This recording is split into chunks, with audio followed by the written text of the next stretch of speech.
Hello Universe by Erin Entrada Kelly.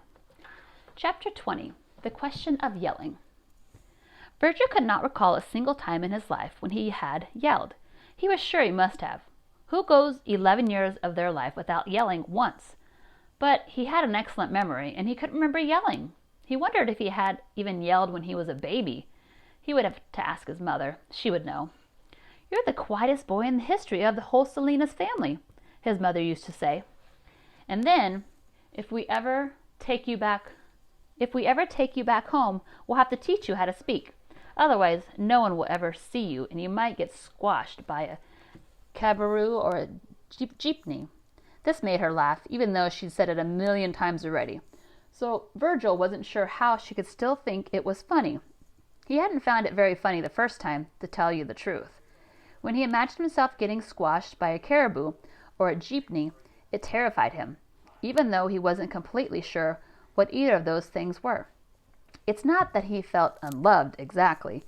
He just didn't know why his parents were so preoccupied with him, coming out of his shell. What was so bad about a shell anyway? Turtles had survived on Earth more than 200 million years, longer than snakes and crocodiles even. And turtles lived a long time too. American box turtles lived to be over 100, and they had excellent eyesight and senses of smell.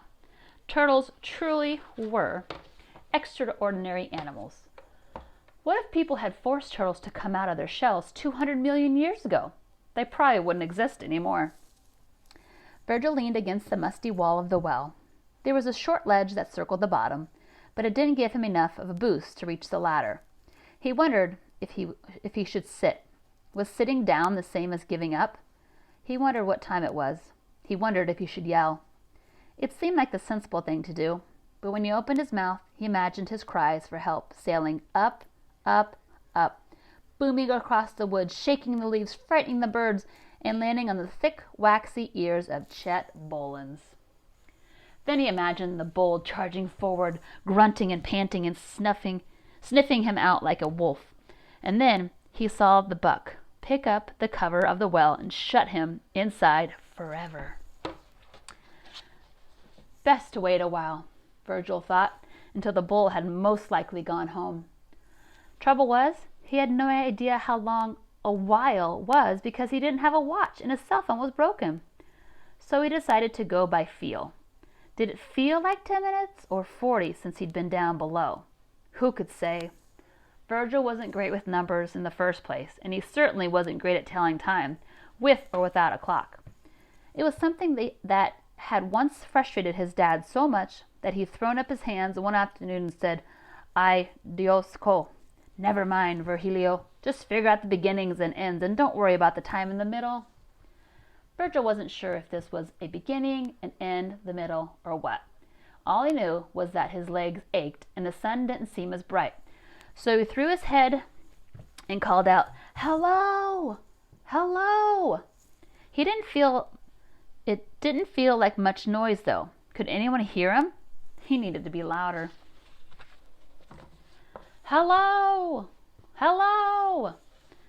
Gulliver's whiskers stopped moving, his round black eyes fixed on Virgil from his nest in the backpack, which Virgil was wearing backward, so he could lean against the wall and watch Gulliver at the same time. "Hello! Hello! Help! Help!" He'd never called out for help before. It sounded strange, but if he was ever in need of help, this was it. He mustered all the strength he could from deep, deep down and took a large breath that filled his chest like a balloon. Then he yelled his most powerful yet. "Help! Help!" His voice startled him. It didn't sound like his. It charged through his body, down to his toes. Who knew he could be this loud? If only his parents could hear him now. End of chapter 20. The question of yelling. Should I yell or should I not yell? So Virgil decides to yell, to look for help. Next up will be chapter 21, Valencia.